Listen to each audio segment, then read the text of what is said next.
apa? Nilainya bagus. Nilainya bagus-bagus semua gitu kan. Belum tentu. Jadi anak belajar tuh bisa jadi ada peningkatan dari yang sebelumnya begini menjadi tidak ada materi dari tadi itu yang terlewat gitu. Tinggal nanti pemasangannya sama siapa gitu. Misalkan bahasa Indonesia sama IPS, bahasa Indonesia dengan IPA itu kan cara pembawaannya akan berbeda karena tematik kan.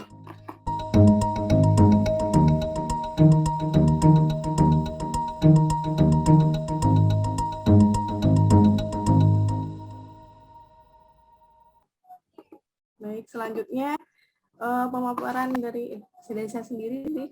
Saya ingin sharing aja Bapak Ibu, berbagi karena kan Bapak Ibu yang punya banyak pengalaman, jadi mungkin nanti lebih banyak sharing ya Bapak Ibu. Seperti itu. Baik, saya izin share dulu.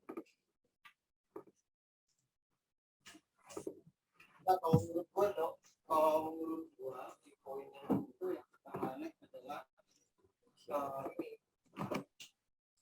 Jadi lesson study for learning community gitu.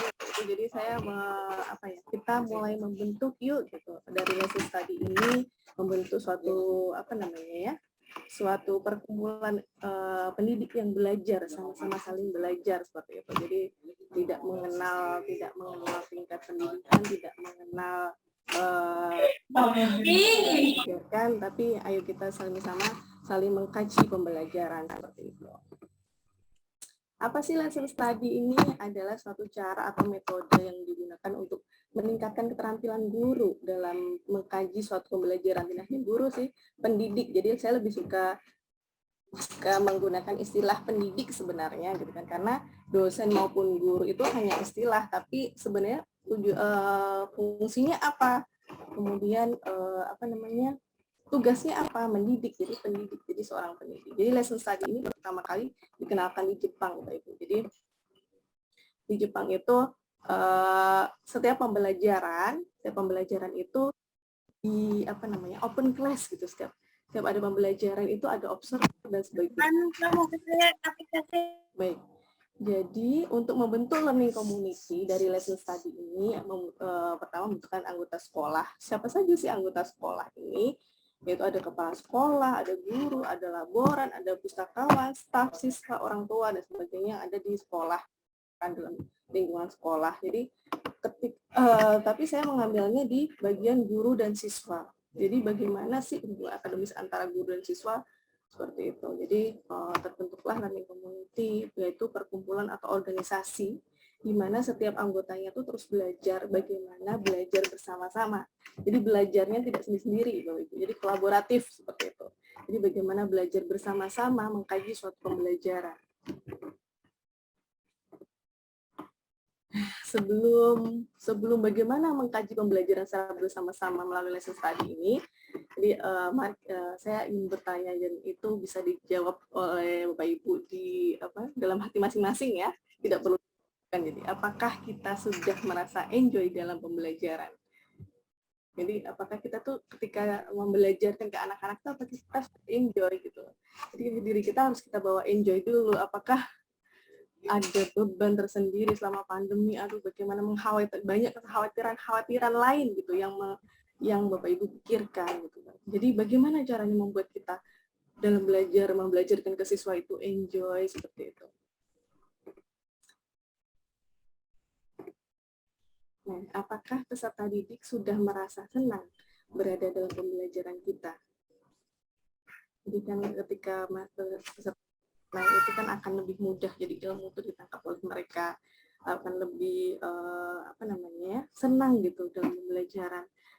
Senang dulu deh bagaimana nantinya anak-anak mau paham atau tidaknya, atau materinya bagaimana. Yang penting anak-anak itu senang dulu akan kehadiran kita. Oh, bertemu lagi nih dengan Bu Guru. Oh, kita akan jam sekolah ini, waktunya pembelajaran ini. Jadi sudah siap, pagi-pagi sudah siap di depan laptopnya masing-masing atau depan HP-nya, sudah dengan kondisi yang ready gitu. Karena dia merasa senang bahwa belajar itu akan bertemu dengan Bu Guru dan teman-teman gitu. Belajar itu bagaimana tidak aku harus mendapatkan nilai bagus dan sebagainya, itu kan nanti belakangannya. Jadi senang dulu dia belajar seperti itu. Bagaimana, apakah kita sudah membelajarkan semua peserta didik? Semua ya Bapak Ibu.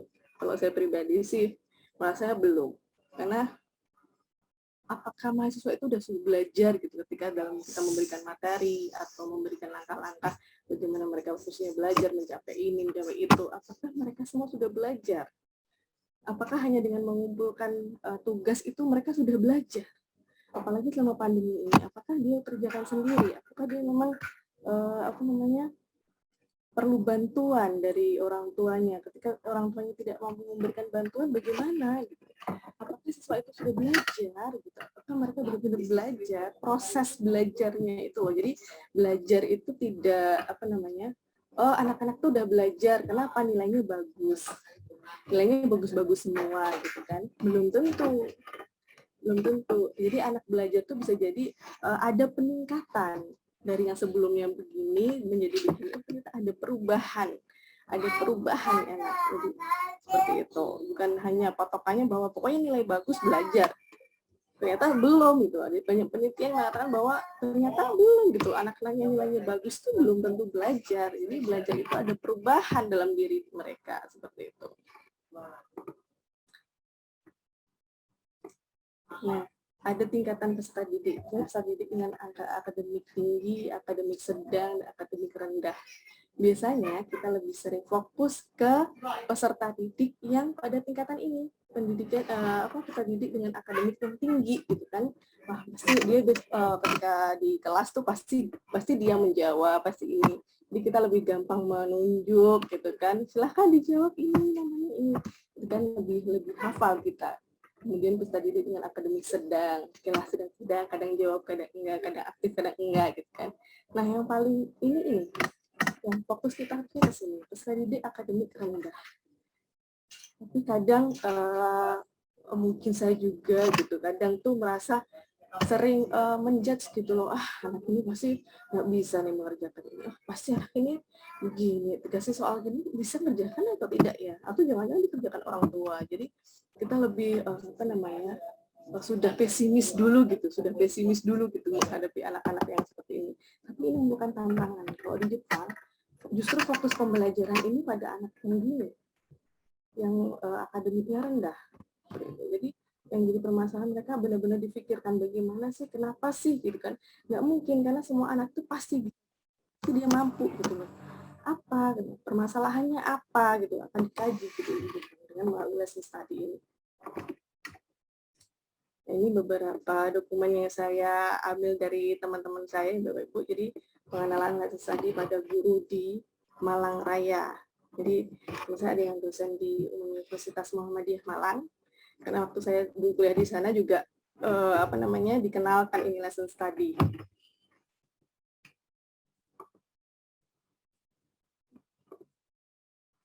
Nah, tahapan pelaksanaan lesson study itu seperti apa? Yang pertama, plan. Pasti membuat rencana. Kalau kita kenal seperti RPP. Nah, RPP-nya di lesson study ini lebih simpel, Bapak Ibu. Jadi kita tidak mikirin bagaimana gitu. Jadi, yang pertama merancang chapter design. Gimana sih chapter design itu? Memilah materi yang esensial. Jadi materi-materi yang pokok, materi-materi yang dalam subtema itu kan subtema itu ada beberapa pembelajaran 1 sampai 6 pembelajaran ya. Jadi ada KD di situ, pemetaan KD-nya itu yang akan berulang dari pembelajaran 1 sampai pembelajaran kelima itu KD mana saja yang menjadi pengulangan di situ. Nah, materinya jangan sampai terlewat gitu. Kita fokuskan misalkan KD ini panjang gitu. Materinya apa saja, jangan sampai mengulang dari pembelajaran 1 sampai pembelajaran 6 itu ada KD bahasa Indonesia yang sama dan sama juga diulang gitu kan. Jadi harus ada beberapa materi yang keskip ternyata dari KD itu. Jadi harus dipetakan bentuk chapter design di sini. Kemudian lesson design. Lesson design ini memprediksi respon siswa. Jadi lesson design itu seperti langkah-langkah pembelajaran, tapi dalam langkah-langkah pembelajaran itu yang kita fokuskan itu misalkan aktivitas guru seperti ini diprediksi kira-kira siswanya mempunyai respon yang seperti apa gitu. Ketika gurunya melakukan ini, respon siswanya bagaimana gitu. Jadi itu difikirkan duluan gitu. Jadi memikirkan bagaimana respon-respon yang baik. Jadi merancang kegiatan guru supaya nanti mendapatkan respon yang baik dari siswa seperti itu.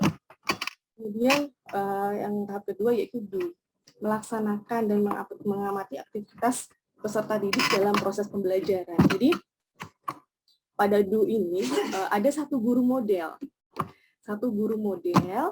yang kemudian diamati oleh beberapa guru atau pengawas atau kepala sekolah. Yang diamati itu bukan gurunya ya Pak Ibu.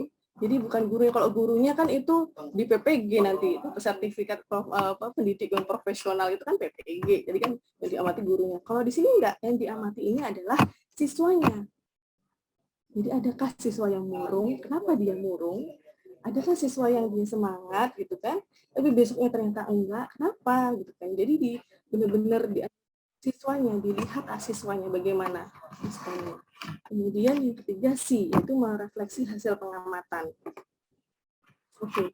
Jadi plan yang pertama itu merancang chapter design, memilah materi esensial. Jadi penyusunan materi sesuai dengan pemetaan KD yang sudah terdapat di masing-masing subtema. Jadi di dalam kertas Manila, saya dulu kan ada pelatihan di Malang dan di Jogja, karena saya kuliah di Malang dan Jogja itu selama kuliah itu saya mendapatkan pelatihan dari orang Jepangnya langsung ya Bapak Ibu. Semoga kita punya kesempatan untuk ke Jepang belajar langsung terkait lesson study ini. Memang saya dapat pelatihan dari orang Jepangnya langsung seperti itu.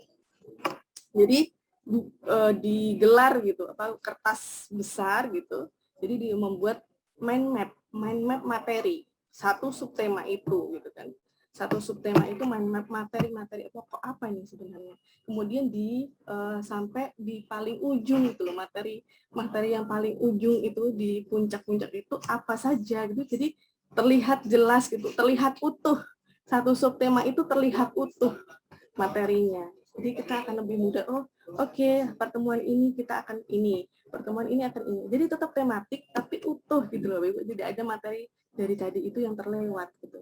Tinggal nanti pemasangannya sama siapa gitu. Misalkan bahasa Indonesia sama IPS, bahasa Indonesia dengan IPA itu kan cara pembawaannya akan berbeda karena tematik kan. Ini pembawaannya bahasa Indonesia yang di pembelajaran pertama bahasa Indonesia yang dia temannya itu IPS dengan bahasa Indonesia yang temannya IPA itu beda cara pembawaannya seperti itu karena tematik itu begitu. Kemudian menentukan metode. Jadi misalkan materi ini dengan materi bahasa Indonesia dengan IPS ini yang jadi muatan jadi satu tematik ini jadi satu bahan pembelajaran tadi, metode yang dipilih itu apa? Kemudian bagaimana strategi menjalankan metode ini?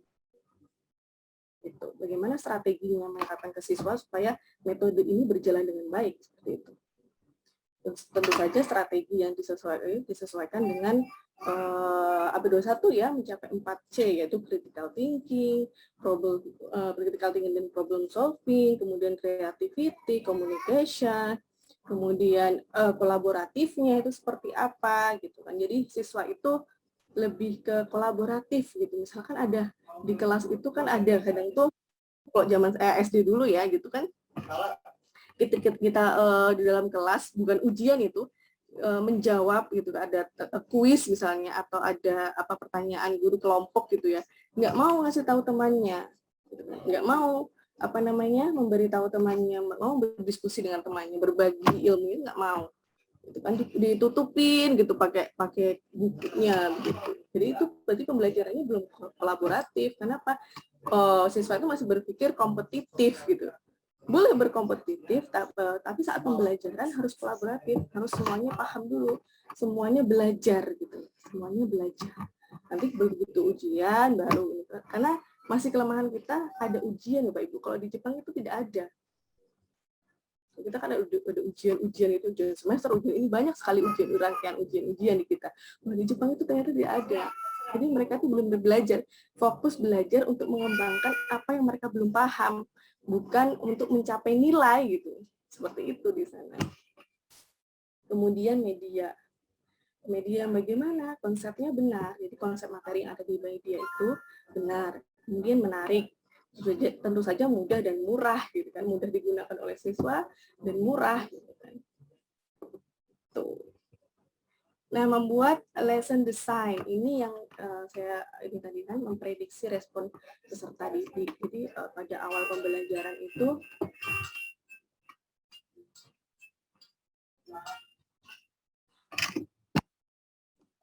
pembelajaran itu siswa masih murung. Siswa masih dalam keadaan murung. Kemudian di dalam ada garisnya seperti ini. Nah, di sini ada prediksi aktivitas gurunya apa. Kemudian prediksi siswanya bagaimana. Ini kan untuk pemanasan nih awal nih, bagaimana sih guru itu membuat melakukan sesuatu supaya siswa ini akan naik gitu loh, mencapai di akhir sampai akhir pembelajaran itu dia akan merasa senang. Yang awalnya dia tidak senang, yang awalnya dia malas, sampai ke ini anak senang, sampai mengucapkan terima kasih dengan tulus pada gurunya gitu. Itu seperti apa di sini ada prediksi-prediksi kegiatan-kegiatan tadi. Jadi di sini itu ada aktivitas guru dan peserta didik itu. Aktivitas peserta didik ini adalah prediksinya kita membuat plan bahwa ketika aktivitasnya seperti ini, responnya tuh harusnya begini gitu. Ketika diberikan kegiatan seperti ini oleh guru harusnya responnya tuh begini gitu kan. Itu sesuai dengan awal, inti, dan akhir pembelajaran. Contohnya seperti ini. Jadi ada beberapa aktivitas guru, kemudian respon siswanya bagaimana gitu kan. Ada materi-materi yang dipelajari oleh guru, respon siswanya bagaimana, apa yang dilakukan oleh siswa, apa yang harusnya dilakukan oleh siswa. Seperti itu, sampai dia merasa senang. Langkah yang kedua, melaksanakan pembelajaran dengan satu guru model dan beberapa observer. Ini dilakukan di MI Islamiyah Malang, Bapak Ibu. Jadi dokumen teman saya yang di sana. Jadi ada aktivitas ini yang dilihat adalah siswanya. Jadi mungkin kalau siswa kita belum terbiasa gitu ya diobservasi gitu masih tegang gitu. Tapi kalau di Jepang itu bisa saja satu kelas itu bisa diobservasi oleh 90 orang. Jadi banyak sekali. Jadi saya diberikan video-video waktu itu. Jadi ada memang satu kelas itu anak-anak di sana itu udah terbiasa gitu loh membuka di kelasnya terbuka gitu di seperti stadion gitu. Jadi kita naik-naik di atas yang observernya tuh di atas gitu melihat siswanya seperti apa gitu. Jadi benar-benar yang difokuskan adalah aktivitas siswanya. Apa yang ditemukan di situ? Seperti itu. Seperti ini. Jadi ini di Oshihara Elementary School di Jepang tahun 2012. Jadi seperti ini. Jadi masing-masing itu yang dilihat observernya ini terlihat kan, yang dilihat itu bukan gurunya bagaimana membelajarkan di kelas, tapi siswanya belajarnya seperti apa. Seperti itu. Yang ketiga yaitu refleksi dan penyampaian hasil observasi. Di sini berupa sharing temuan apa saja yang yang ditemukan oleh observer itu. Kemudian saran-saran perbaikan. Kemudian baru mendesain ulang pembelajarannya. Ternyata dengan cara seperti ini ada beberapa hal yang kurang pas, berarti diganti. Tadi yang di plan-nya tadi itu diganti. Seperti itu Bapak Ibu. Jadi lebih kita lebih terbuka. Kalau di Jepang itu tidak malu-malu gitu loh, guru itu tertutup, ya udah ini kan kelasku gitu kan, ini kan kelasku ya udah gini, enggak seperti itu. Jadi silahkan gitu, ini kelas saya, silahkan mau diobservasi, justru banyak membantu guru gitu loh, karena siswanya yang diobservasi gitu. Saya mungkin guru mungkin tidak bisa fokus sebanyak siswa kita, kan ada misalkan 20 lebih sampai 30 gitu kan sudah tidak ideal ya. Jadi seperti itu, kalau misalkan kita tertutup gitu, kita tidak tahu tuh ternyata ada masalah-masalah apa gitu. Saya pernah menemukan di Blitar ya, penelitiannya contohnya lesson tadi itu. Ternyata ada anak kelas 4, sudah kelas 4 padahal sudah kelas 4, dia itu mengalami disleksia.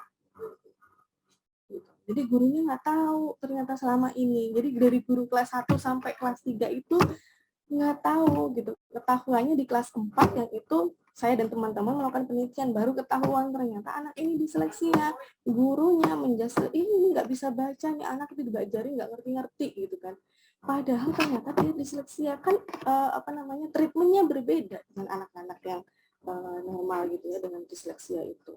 Nah seperti itu Bapak. Jadi akan ada temuan-temuan ternyata. Gitu kan. Padahal sekolah itu bukan sekolah inklusi ya gitu, Tapi ternyata orang tua juga nggak paham, ternyata anaknya ini mengalami disleksia, nggak paham di situ. Nah, ada observer itu karena mengamati siswa satu persatu gitu ya, ternyata baru ditemukan hal-hal seperti itu. Sehingga kan, oh ternyata siswa saya itu sebenarnya mampu dengan treatment yang berbeda seperti itu. Gitu. Jadi mungkin kalau ada kesempatan Bapak Ibu di sini harapannya boleh sih menghubungi saya gitu kan. Boleh menghubungi saya, ayo Bu sama-sama kita observasi kelas saya yuk Bu gitu kan. Coba yuk kita lihat anak-anak saya itu seperti apa gitu. Jadi terbuka terutama dalam satu sekolah gitu ya. Dalam satu sekolah dibuka pintunya lebar-lebar, kalau misalkan sudah luring gitu kan dibuka pintunya lebar-lebar, ini loh kelas saya, silahkan kalau mau datang untuk observasi gitu. Siswa saya itu apakah sudah benar-benar belajar atau memang ada yang dia mengalami kendala sesuatu yang saya belum temukan itu gitu, misalkan seperti itu. Baik, seperti itu Bapak Ibu, terima kasih atas atensinya sampai siang ini. Jika ada ingin menghubungi saya atau ingin sharing, saya terbuka senang-senang hati menghubungi saya melalui WA ini atau melalui email. Seperti itu. Baik Bapak Ibu. Terima kasih. Mungkin saling berbagi Bapak Ibu seperti apa selama pandemi ini membelajarkan anak-anak, bagaimana guru mengontrol apakah benar-benar siswa itu belajar. Saya dengan Malang, teman-teman di Malang itu, karena di Kabupaten Malang, kota ya, itu tuh sudah benar-benar dilaksanakan lesson study itu. Jadi di bawah Universitas Muhammadiyah Malang dan Universitas Negeri Malang. Jadi berkolaborasi sama-sama menerapkan lesson study ini di Malang, gitu kan, mau SD, SMP maupun SMA. Jadi benar-benar sudah pelatihannya sudah lama, beberapa tahun yang lalu, gitu kan. Sudah ada di sana. Jadi memang benar-benar terbuka, guru itu terbuka belajar apa saja di sana dan tidak saling memberikan saran untuk membangun sama-sama anak itu belajar. Guru belajar, anaknya juga belajar. Baik. Ini ada sharing Mbak Ibu. Nih Bu Tias, saya mau tanya nih Bu Tias. Itu kan tadi saya lihat banyak ya observer yang masuk dalam kelas. Itu ketika pembelajaran berlangsung kan? Iya. Itu apa tidak mengganggu kegiatan belajar anak itu? Karena selama ini kalau yang di kelas saya ya, ada 2 orang pengawas aja masuk nih. Ketika kita penilaian kinerja kita itu 2 orang saja, anak-anak udah ada yang tegang lah, ada yang udah salah tingkah, itu apa itu enggak mengganggu nanti hasil belajar anak? Enggak sih Bu, selama ini lesson study itu dijelaskan di awal bahwa di setting gitu, maksudnya bukan di setting ya, kalau itu kan di setting ya, misalkan kita nanti anak-anak itu kalau ada pengawas yang menilai ibu ini ya, kadang itu gitu kan kalau PPG itu kan seperti itu saya pengalamannya. Jadi nanti yang bagus-bagus ya, nanti kamu jawab ini ya ini.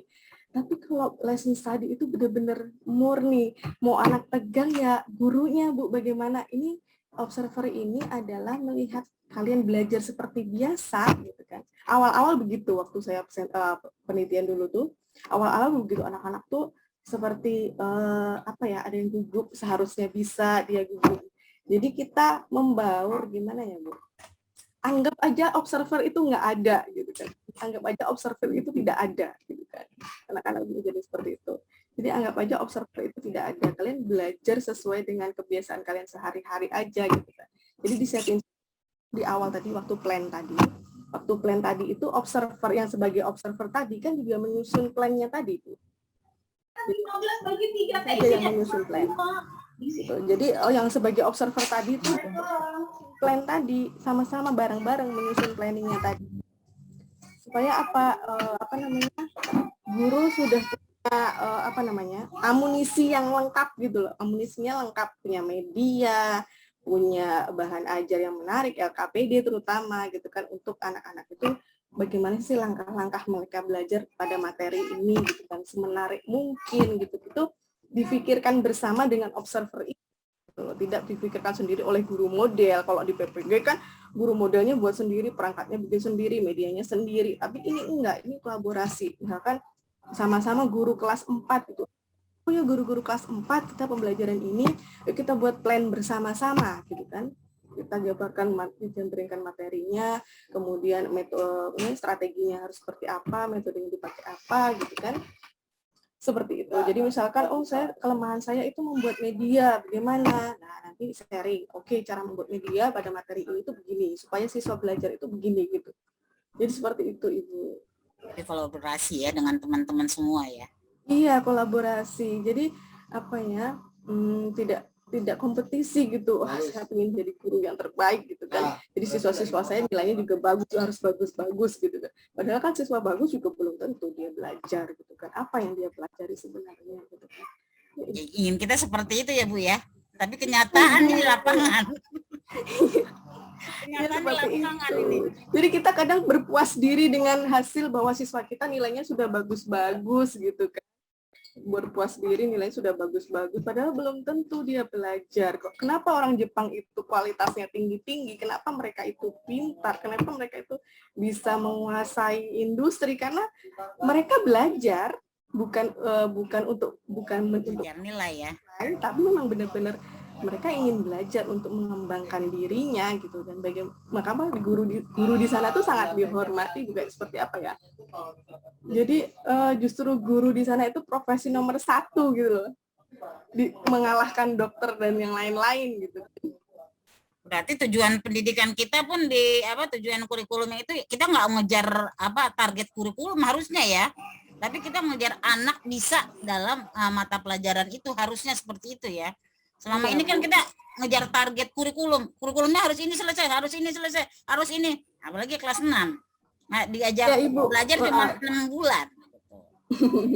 Iya, itu makanya kenapa ada kita buat mind map. Jadi mind map materi supaya tidak ada materi yang terlewat, Ibu. Kan kita materinya banyak banget. Kita tuh materinya banyak sekali. Anak SD itu kurikulumnya banyak, materinya itu banyak sekali yang harus dipelajari. Makanya dibuat mind mapping mana yang kira-kira bisa sebenarnya lebih mudah sih dengan tematik ini. Jadi mana materi-materi yang bisa disampaikan satu kali, muatan pelajaran semuanya dapat gitu. Satu kali kita menyampaikan bahan ajar itu, satu kali menyampaikan LKPD itu, mereka bisa belajar IPA, mereka bisa belajar IPS, mereka bisa belajar bahasa dan matematika gitu kan. Nah, itu sebenarnya untuk memudahkan tematik itu kan kuncinya itu di bahan ajarnya, kuncinya itu di LKPD-nya, kuncinya itu di penyampaiannya gitu kan. Bagaimana supaya matematika, IPA, IPS, bahasa ini berbaur jadi satu kali kita ngomong, empat-empatnya muatan ini mereka belajar gitu. Itu Ibu. Jadi kalau ada kesempatan, monggo Bapak Ibu. Jadi saya membuka untuk, ayo kita diskusi dengan Bu Tia, saya dengan sekolah, misalnya satu sekolah dengan guru-guru sekolah, ayo kita bertemu gitu kan, atau kita meeting, ayo kita mau nyusun materinya seperti apa, harusnya seperti itu. Jadi kalau saya membawa mahasiswa, membimbing mahasiswa micro teaching, itu. Jadi pertama menyusun seperti apa sih tematik itu gitu kan. Sebenarnya tematik itu kan memudahkan kita gitu loh. Satu kali pembelajaran mereka bisa belajar banyak muatan pembelajaran itu, banyak muatan pelajaran itu gitu. Jadi kuncinya itu kita menyusun materi, menyusun bahan ajar, menyusun KPD-nya, begitu. Terima kasih Bu Tias. Iya, sama-sama Ibu.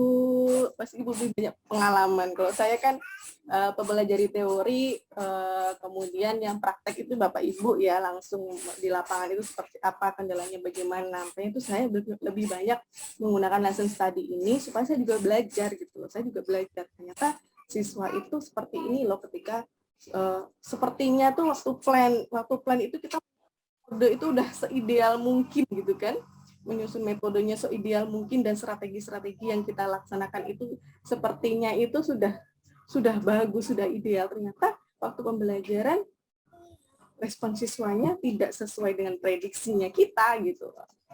Nah, itu kan bisa kenapa misalkan tiba-tiba anak ini murung, jadi harus ada para guru kelas 1, misalkan Ibu mau ngajar di kelas, Bapak Ibu misalnya ngajar di kelas 5.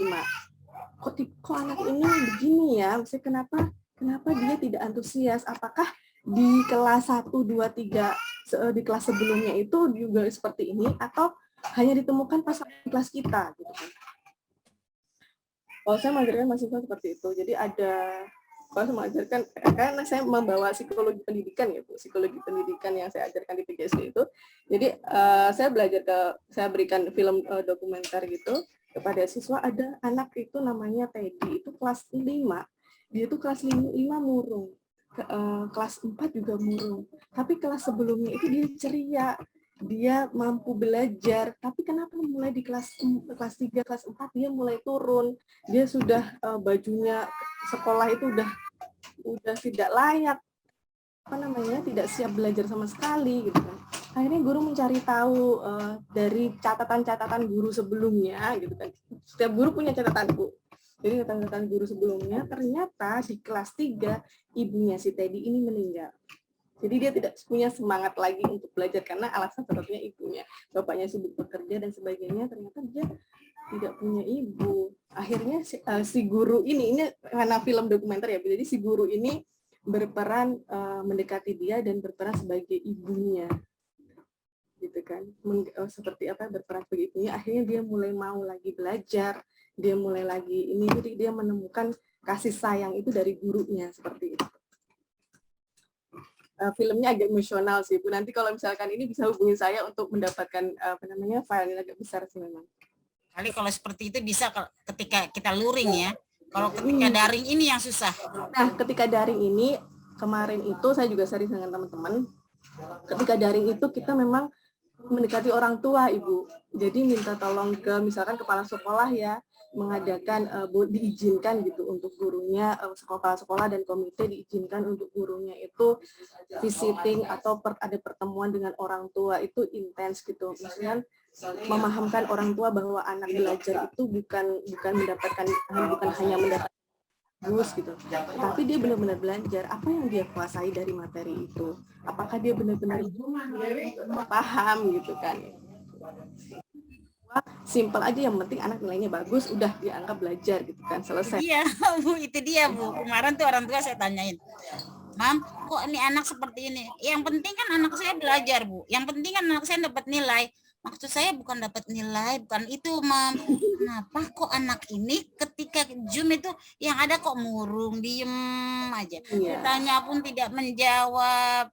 Apa kabar sayang? Diam. Ini apa diam? Tapi kok nilainya bagus. Yang penting kan bagus Bu. Yang penting ini Bu. Nah itu bagaimana caranya kita untuk mendekati orang tua seperti itu? Iya, padahal kan siswa belajar itu dia harus senang, jadi terlihat senang. Iya. Oh dia belajar gitu ya Bu. Inginnya guru juga ideal seperti itu. Emang agak ini ya, kalau ketika masalah dengan orang tua emang harus memahamkan, jadi harus duduk bersama satu persepsi bahwa semua orang tua, ayo Bapak Ibu saya wali kelasnya di sini, kita satukan persepsi gitu. Kalau saya di Malang ya Bu, jadi kayak saya banyak belajar di Malang, guru-guru di Malang tuh begitu. Jadi satu persepsi bahwa orang tua itu jangan menuntut anak untuk nilai bagus, tapi ayo ajak anak untuk belajar. Bagaimana caranya anak belajar? Dibuat senang dulu, gitu kan? Iya, memang. Senang dulu, gitu kan? Jadi dia gembira, dia berminat, baru belajar. Hasil nanti belakangan maksud saya gitu. Jadi dia di keterampilan itu diprosesnya dulu, dia yang harus menyenangi pelajaran. Kalau orang tuanya enggak, yang penting nilai anak saya 100 Bu. Makanya ini saya mencoba untuk mendekati, caranya gimana? Oh, caranya begini, tapi orang tuanya Bu lama gitu, cara-cara kayak gitu lama Bu, saya bosen Bu, saya bagaimana lagi. Saya usahain tapi orang tua tetap seperti itu, yang penting nilai anak saya 100. Nah, makanya saya mencoba untuk mendekati orang tuanya, saya telepon, saya WA gitu, kadang-kadang saya video call, Mam anaknya sedang apa Mam, oh udah ngerjain ini belum Mam, Bu yang penting ntar aja deh Bu, yang ntar saya kirim deh Bu hasil kerja anak saya. Selalu seperti itu ya, apa boleh buat, kita lagi daring, kita nggak bisa kalau di Jakarta kan kita nggak bisa visit ke rumah orang tua, nggak dibolehin kita, makanya kita terganggu, terkendala oleh daring ini. Iya. Mudah-mudahan sih bisa kita ini segera berakhir ya Bu ya. Karena kita juga inginnya pasti menginginkan siswa semuanya belajar, menginginkan semua siswanya itu menguasai materi gitu kan, benar-benar dia mampu gitu ya, seperti itu. Ya semoga ini sih Bu, kalau ini memang harus kerjasama gitu kan, harus kerjasama. Ada beberapa kalau di Di Jakarta kurang tahu ya Bu, mungkin di Jakarta udah beberapa daerah yang lesson study ini. Karena saya tuh banyak ini sih, banyak teman-teman penelitian, banyak teman-teman itu masih di daerah Malang dan Jogja, karena dulu saya kuliahnya di sana gitu. Jadi saya belum punya banyak jaringan di Jakarta ini, karena jaringan saya tuh banyaknya di Jogja dan di Malang gitu kan, seperti itu. Jadi misalkan ada kesempatan untuk nanti mengenalkan lesson study di Jakarta sih dengan senang hati begitu. Masih Bu Tias.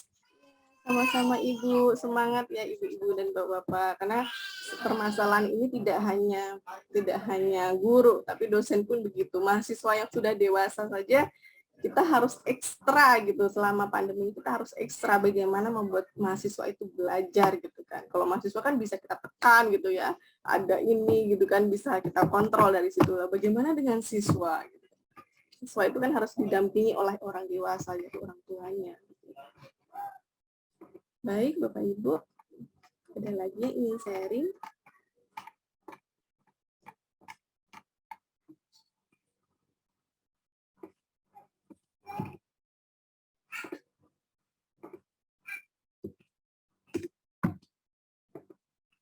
Baik, Bapak Ibu yang belum mengisi daftar hadir, akan diisi. Ini kegiatannya akan Bapak Ibu. Jadi akan berlanjut di hari Kamis. Berhubung di hari Kamis itu mungkin narasumbernya itu akan digabungkan dari yang di kelompok 3 ini akan dialihkan ke kelompok 1 supaya nanti tutup gitu. Jadi besok itu sebenarnya Bu Evita beliaunya juga rumpun saya gitu. Di rumpun saya itu rumpun psikologi pendidikan ya, kalau kan ada rumpun-rumpun, jadi rumpun dosen IPA, rumpun dosen IPS, rumpun dosen bahasa, rumpun dosen matematika, dan saya itu rumpun dosen pendidikan dan psikologi pendidikan.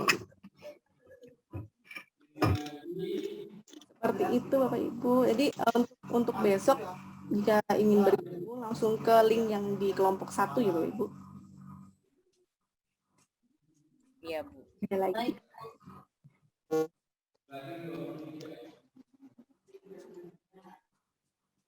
Atau ingin yang ditanyakan terkait pemaparan dari Pak Sutrisno, Bapak Ibu?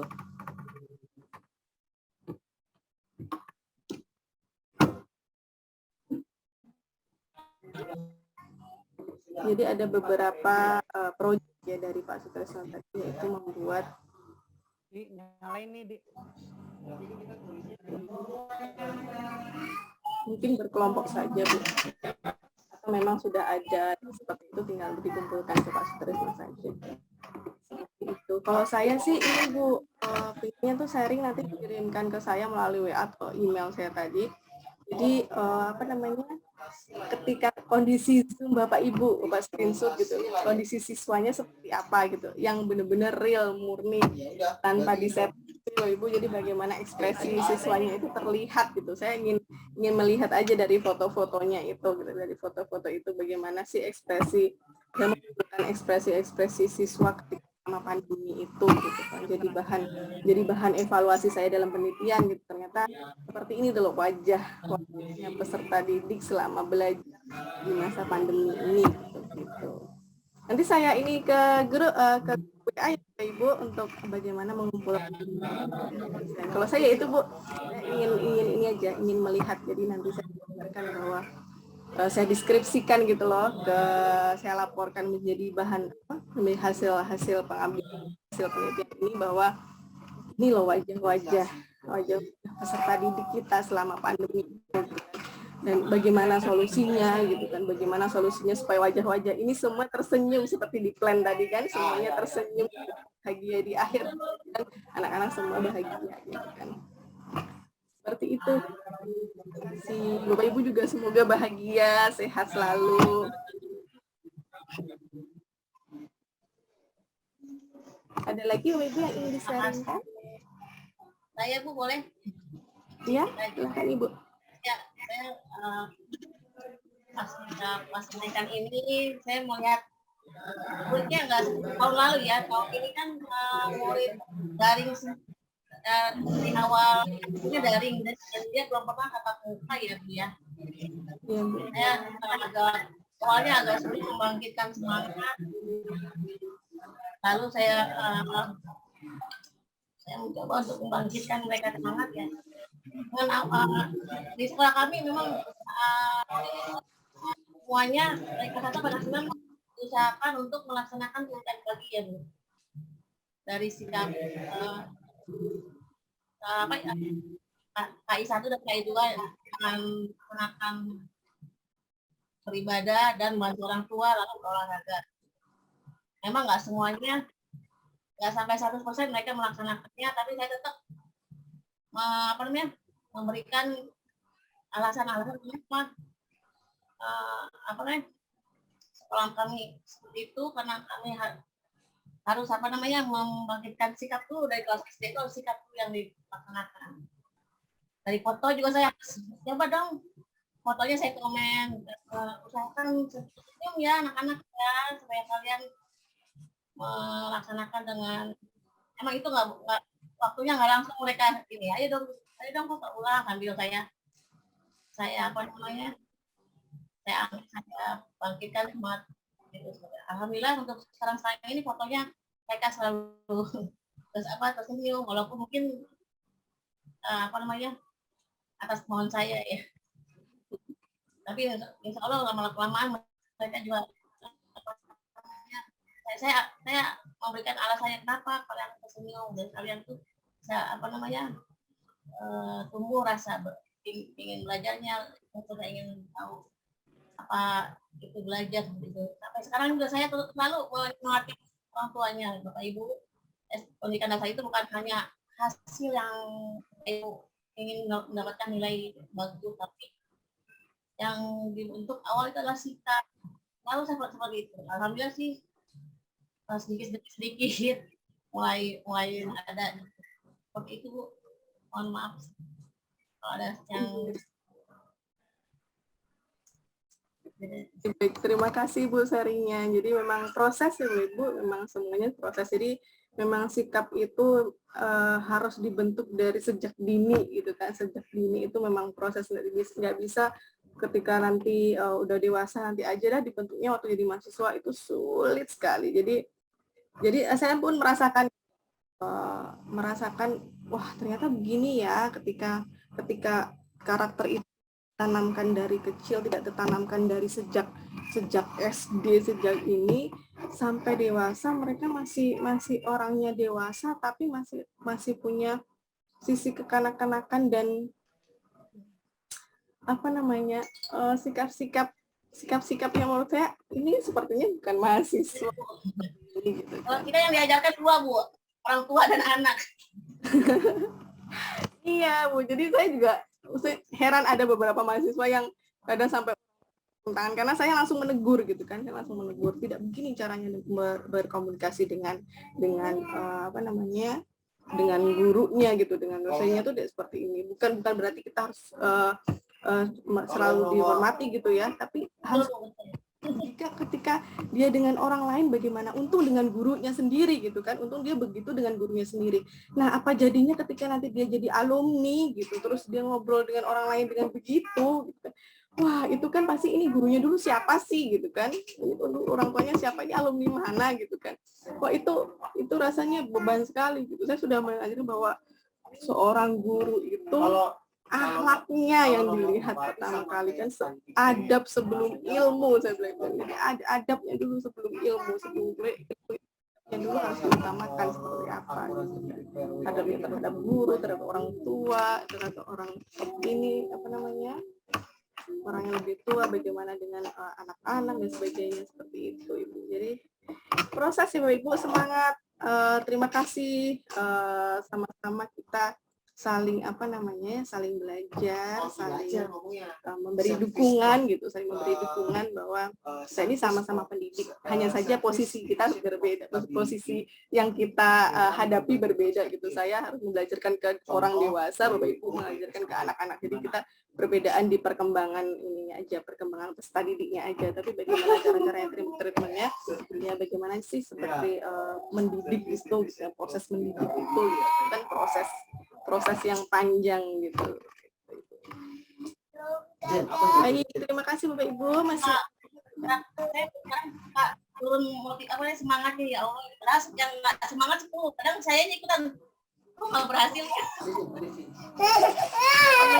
Saya lihat lagi yang nggak semangat, yang banyakan yang semangatnya dibanding yang nggak semangat. Di situ saya mulai bangkit lagi, semangat lagi. Ya kadang manusiawi ya, maaf ya ibu, kita kayak kemarin kok saya turun semangatnya nggak kayak tahun kemarin. Kalau tahun kemarin mungkin ada tatap muka ya, anaknya ya, anak saya kelas 3 kan masih ada setengah tahun tatap muka, setengah tahunnya daring. Nah tahun ini yang kelas 2 ini benar-benar dia belum pernah sama sekali tatap muka. Kadang ya teman-teman udah jangan begitu, jangan nggak semangat, amin. Iya saya apa namanya, ya kadang kan masih banyak yang semangat, iya juga ya saya seperti itu Bu. Turun semangat kita ngajar buat anak, ya itu lah saling menyemangati anak teman yang semangat.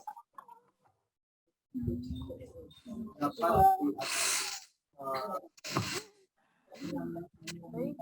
Terima kasih Ibu atas sharingnya. Ini Ibu Nurasia kepencet ya Bu, mungkin Bu. Stop screen dulu Bu. Baik, jika sudah saya akhiri ya Bapak Ibu. Terima kasih. Mari kita tutup dengan bacaan hamdalah. Maaf ya Bu, kepencet. Iya, iya. Baik.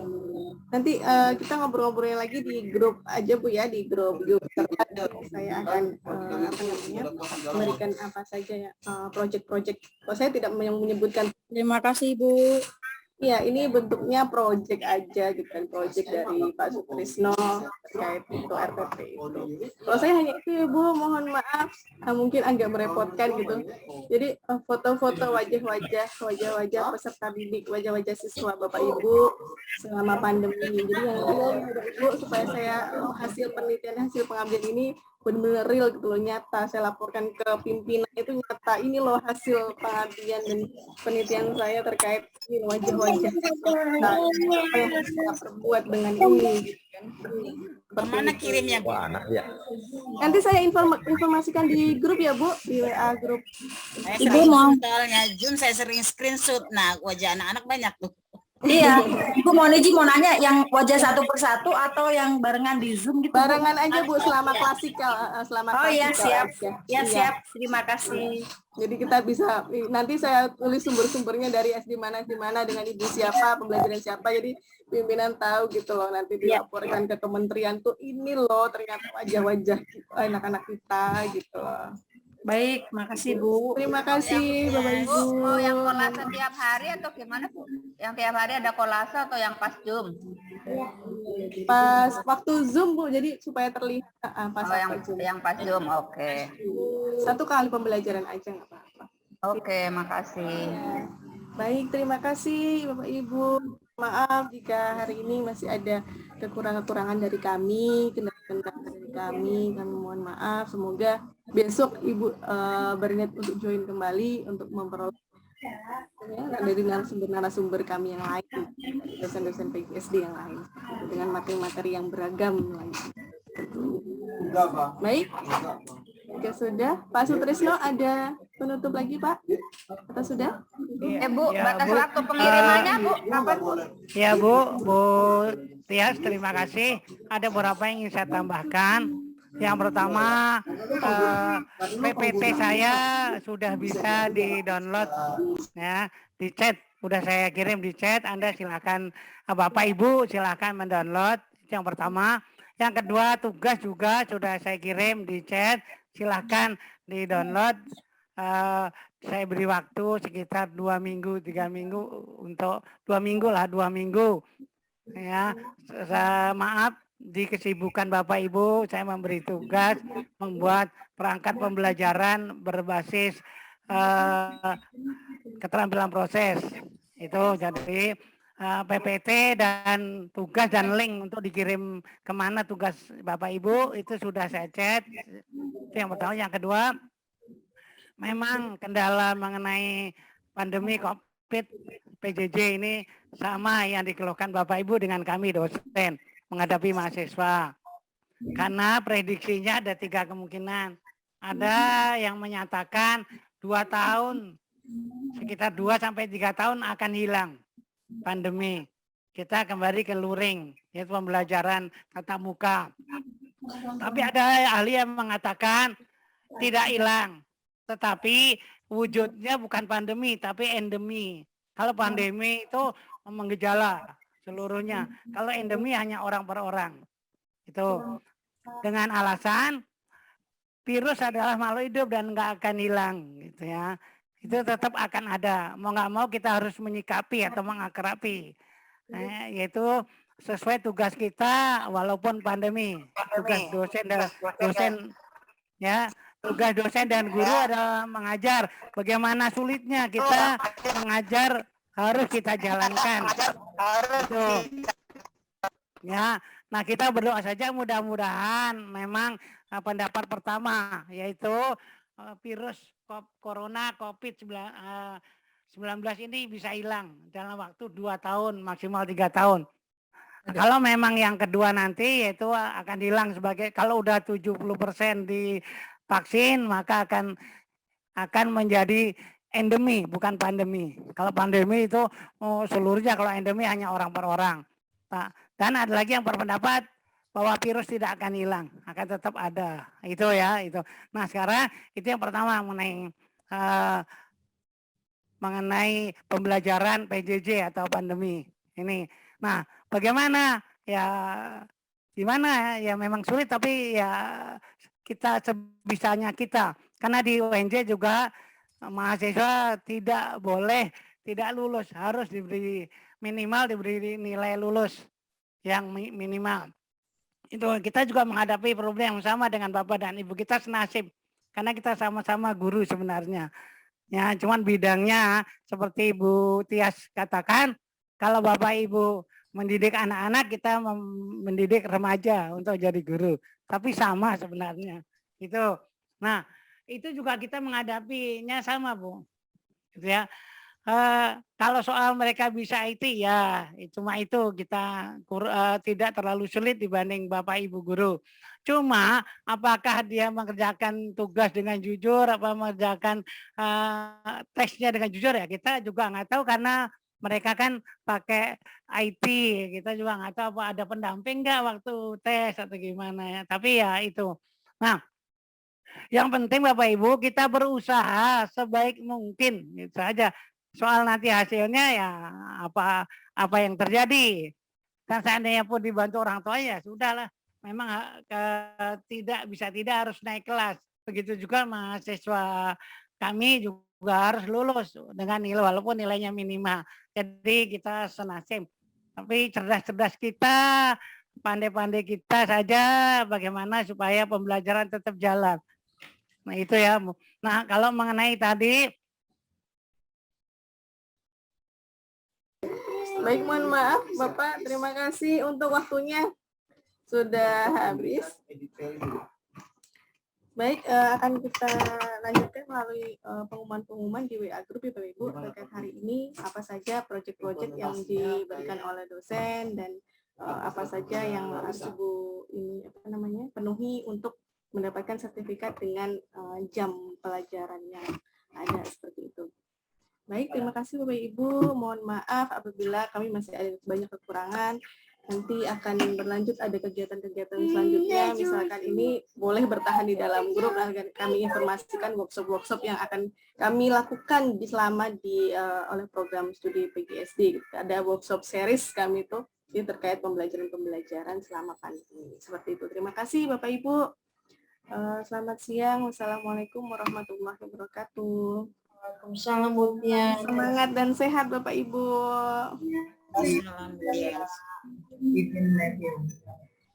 Terima kasih, Bu.